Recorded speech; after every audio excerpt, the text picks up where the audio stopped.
Hey guys, Riku here for another Valorant video. This time though, it'll be my first time sorta giving my first impressions on a new agent. Big thanks to Riot for the opportunity to play her at the internal test build and get to share to you guys what I've learned so far.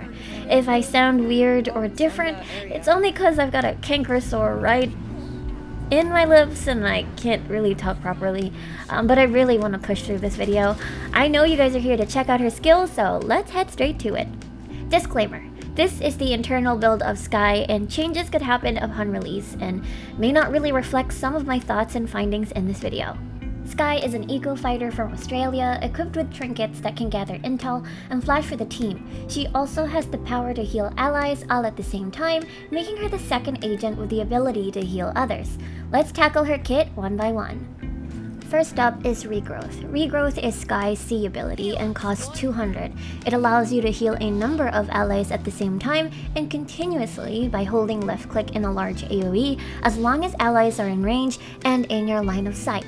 She has a healing bar at the top of her abilities, quite similar to Viper's Toxin bar, which is basically your healing tank. The range of this heal can be seen through the large circle in the map, or by looking at the green highlights in the area. She cannot heal herself, and there is zero penalty in her movement speed if you guys want to walk, run, and move while healing. She can heal through damage with DOT sources like Brim's Molly, but personally haven't really tested it in Killjoy's Nano Swarms or Phoenix's Hot Hands just yet.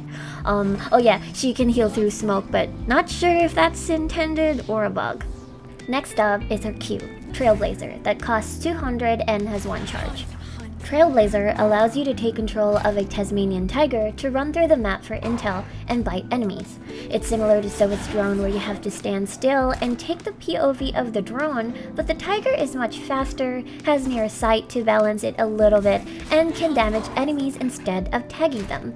The tiger can jump, shift walk, and run. It has a limited timer, doesn't take fall damage, and immediately dies if you left click to pounce on an enemy. The pounce can cause 30 damage without armor, and 20 armor and 9 HP damage with armor. It can destroy utility objects such as the Killjoy turret with 2 pounces, so it doesn't really kill with one hit. It doesn't break the glass in Ascent, nor cause damage at the doors. It can, however, enter through portals and bind and trigger the gate to open, forbidding the portal sound or just scout for information. Interesting that it is not affected by Killjoy's lockdown, and even if you're detained, it won't kick you out of control, and you can still move the tiger around. Oh, and yes, you can also destroy the tiger by just shooting at it. Her E is called Guiding Light, costs 100, and has 3 charges. Guiding Light is basically another scouting ability with flash. You release it using your left click, and then pressing E will detonate the flash. It can be destroyed by shooting at it, letting the timer expire, or when it's detonated. If you have flashed an enemy unit or a utility, like a Killjoy turret, the hawk will screech as an indicator that they've spotted and flashed an enemy. Out. Blinded. You can choose to either send it straight to a direction so you can draw your gun much faster to prepare for fire, or choose to control it by holding the left click to curve it through corners. This hawk is kinda hard to control and much slower than the rest of the flashes in game, since you have to bring it up, choose to control it, detonate it, and then draw your weapon. So the process adds another step to it other than just throwing it out there and then drawing. You have to still detonate it either way, as it can't detonate on its own even if the timer runs out, nor can it curve on corners without controlling it.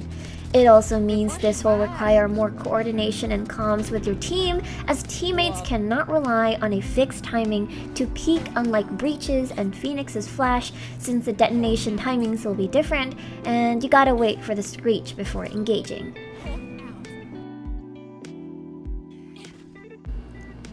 Now, Skye's ult is called Seekers, with 6 cost and basically like the Spike Rush Wolf that chases people down, but the big bonus is it's 3 wolves locating enemies, and if they do reach one, they can cause near sight, just like how Paranoia or Leer works.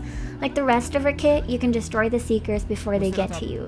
They're the pink arrows on the map, and there's an audio cue played once they've found an enemy.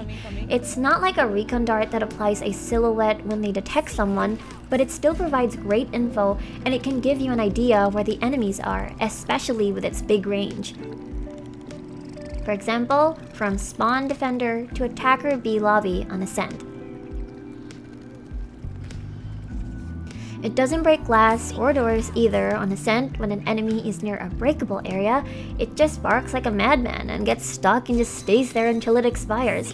If the enemy isn't hugging the breakable parts, it just wraps around to find the enemy instead. Thank you guys for watching this video. Hope you guys enjoyed, and make sure to like and subscribe to my channel. And maybe the next video I won't have a canker sore and I will not talk in this voice. So let me know what you think of Skye. Do you think she's gonna be your new main, or would you prefer just having Sova more on the team? Let me know in the comments below.